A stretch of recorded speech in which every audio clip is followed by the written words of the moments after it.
আসসালামু আলাইকুম বন্ধুরা। আজকে মুনিয়া কিচেনে সবাইকে স্বাগত। তো চাউমিন তো অনেক খেলেন, একবার একটু এভাবে পাস্তা বানিয়ে দেখুন তো কেমন লাগে। তো পাস্তা শুধু না, পাস্তার সঙ্গে অল্প একটু চাউমিন দিন না, কি আছে, কোনো অসুবিধা নেই। তো আমি কি করলাম, প্রথমে এক বাটি ভর্তি করে পাস্তা নিয়েছি এবং হাফ বাটি মতো চাউমিন নিয়েছি। দুটো একসঙ্গে প্রেশার কুকারে দিয়ে দিয়েছি, দিয়ে দু বাটি জল দিয়েছি। জল দিয়ে আমি অল্প একটু লবণ দিয়েছি এবং একটুখানি সাদা তেল দিয়েছি। অবশ্যই সাদা তেল ইউজ করবেন, এখানে কোনো গন্ধযুক্ত তেল ইউজ করবেন না। গন্ধ ছাড়া যে তেলগুলো হয় সেগুলোর মধ্যে যে কোনো একটা ইউজ করতে পারেন। দিয়ে আমি এটাকে অল্প অল্প না, 70 বা 80% সিদ্ধ করে নেব। আমার 80% সিদ্ধ হয়ে গেলে আমি এবারে এটা থেকে জল ঝরিয়ে নেব এবং সঙ্গে সঙ্গে আমি একটু ঠান্ডা জল দিয়ে ধুয়ে নেব। তো আপনারাও এটা লক্ষ্য রাখবেন, সঙ্গে সঙ্গে ঠান্ডা জল দিয়ে ধুয়ে নেবেন, তাহলে এর প্রসেসিংটা বন্ধ হয়ে যাবে। ঠান্ডা জলটা দিয়ে এর জন্য ধোয়া হয়। এবারে ধুয়ে নেওয়ার পরে দেখুন কতটা ঝরঝরে হয়ে গেল। তো এইভাবে ঝরঝরে হয়ে যাবে। এবার আপনি যদি মনে করেন এটা আপনি কন্টেনারে নিয়ে ফ্রিজে সংরক্ষণ করবেন, রেখে দিতে পারেন। আবার যদি মনে করেন সঙ্গে সঙ্গে ফ্রাই করে নেবেন বা ভেজে নেবেন, করে নিতে পারেন। আমার মনে হয় এভাবে বাচ্চাদের যদি পাস্তা করে দেওয়া যায়, বাচ্চারা কোনো দিন নষ্ট করবে না।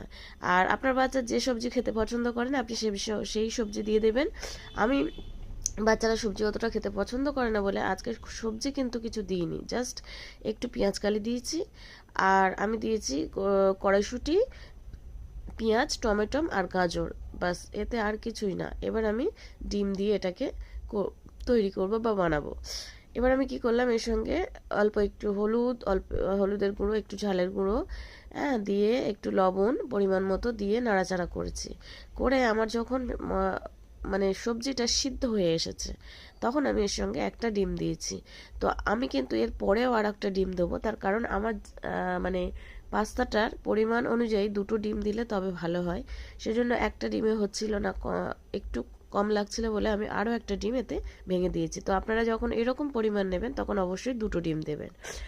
আচ্ছা, দুটো ডিম দিয়ে আমি আরেকটা জিনিস আপনাদের দেখাতে ভুলে গেছি, সেটা হচ্ছে আমি এর সঙ্গে 2 প্যাকেট ম্যাগির মশলা দিয়েছি। সেটা আপনি যে ম্যাগির মশলা দিতে পারেন, ইপি মশলা দিতে পারেন, বা অন্য কোনো চাট মশলা কেনা থাকলে সেটাও দিতে পারেন। ম্যাগির মশলা দিয়েছি, আর 2 রকম সস দিয়ে করতে পারেন, সোয়া সস এবং টমেটো কেচাপ। কিন্তু আমি টমেটো কেচাপ এবং সোয়া সস দুটোই দিইনি, এটা আমি লাস্টে জাস্ট উপরে ছড়িয়ে দেব সসটা। তো আপনারা দিয়ে দিতে পারেন আগে। এবারে আমার তৈরি হয়ে গেল, দেখুন কত সুন্দর, সুস্বাদু, লোভনীয় সন্ধ্যার স্ন্যাক্স বলুন, বাচ্চাদের টিফিন বলুন। তো এভাবে যদি পাস্তা বানাতে চান অবশ্যই ট্রাই করবেন। ভিডিওটি ভালো লাগলে লাইক, কমেন্ট, শেয়ার করবেন, সাবস্ক্রাইব করে পাশে থাকবেন।